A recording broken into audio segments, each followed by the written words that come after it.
जय श्री गणेश दोस्तों। हमारी आज की कहानी है दाग। अब शुरू करते हैं कहानी। सीमा स्कूल से आकर चुपचाप अपने कमरे में बंद हो गई। सीमा, दरवाजा खोल बेटा, खाना तो खा ले।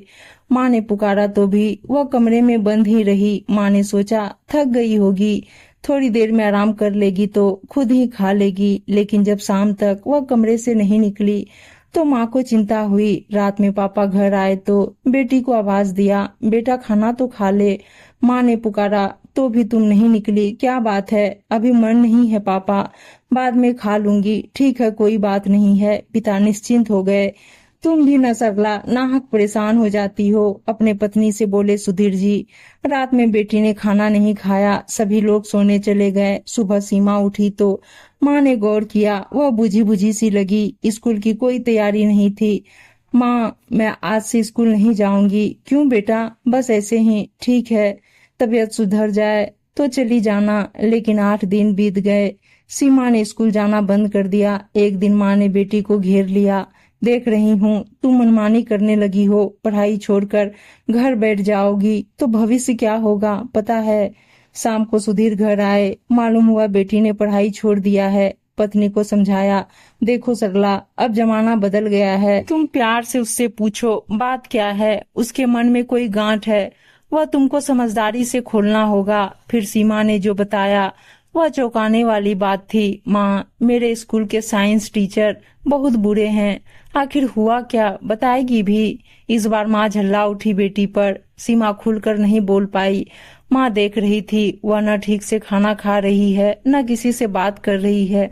बहुत चिंता हुई उसे, लेकिन कोई उपाय नहीं सूझ रहा था। 15 दिन बीत गए।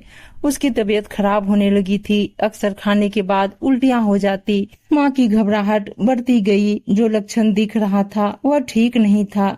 गुस्से में आकर सरला ने पीट दिया एक दिन बेटी को। उस रात सीमा बहुत रोई, खाना भी नहीं खाया, किसी से कोई बात नहीं हुई।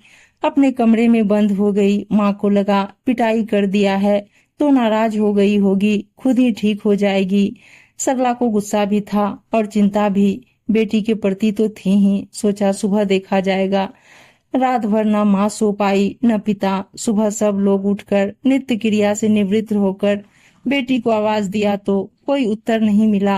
अब माता पिता की चिंता बढ़ती गई। 8 बज गए, 9 बज गए, सीमा नहीं निकली कमरे से। तो अंत में दरवाजे को तोड़ने का ही उपाय था। यह क्या, सीमा पंखे से झूल रही थी। फिर तुरंत उसे नीचे उतारा गया तो जीवन का कोई चिन्ह शेष नहीं था। माँ तो पछाड़ खाकर बेहोश हो गई। पिता ने देखा तकिए के नीचे एक खत रखा हुआ है। माँ और पापा, आप मुझे माफ कर देना। आपकी बेटी किसी को मुंह दिखाने लायक नहीं रही थी। मेरे ही स्कूल के टीचर ने मेरे माथे पर कलंक का टीका लगा दिया है। अब चाहे लाख उपाय कर लेंगे, मुझ पर लगा दाग क्या कभी मिट पाएगा? लोग भले न समझे पर मैं खुद को कभी माफी नहीं दे सकती। जानती हूँ पापा, इसमें मेरी कोई गलती नहीं है, लेकिन दुनिया क्या इस दाग को मिटाने में मेरी मदद करेगी? नहीं ना। तो आप लोग भी तो बदनाम हो जाएंगे। बस यही एक उपाय मेरे पास बचा था कि मैं अपनी जीवन लीला समाप्त कर लूं। जानती हूँ पापा, मेरे जाने के बाद आप बहुत परेशान हो जाएंगे। पुलिस केस होगा, मेरे शरीर के अंगों की चीर फाड़ होगी। सबसे निपटना बहुत मुश्किल होता है, लेकिन आप सब कुछ संभाल लेंगे पापा। आप बहुत बहादुर और हिम्मत वाले हैं। हो सके तो मुझे माफ कर देना पापा। माँ, मैं भी कहाँ छोड़ना चाहती थी आप लोगों को, लेकिन कोई चारा नहीं बचा था मेरे पास। आपकी प्यारी बेटी सीमा। पत्र पढ़कर सुधीर जी भी गिर पड़े। यह क्या किया तुमने बेटा? हम दुनिया से लड़ लेते, लेकिन तुम्हारी जान तो नहीं जाती। तुम्हारी तो कोई गलती ही नहीं थी। हम इस दाग को मिटाने के लिए तैयार रहते। मेरी बच्ची, यह बहुत गलत फैसला कर लिया तुमने। शाम होते होते सारी कार्रवाई पूरी हो गई और पोस्टमार्टम भी हो गया। सीमा की अंतिम यात्रा खत्म हो गई। सुधीर जी घर लौटे तो पत्नी खाट पर निश्चेष्ट पड़ी थी।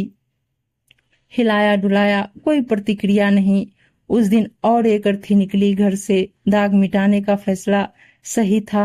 यह अपने दोस्तों पर ही छोड़ती हूँ।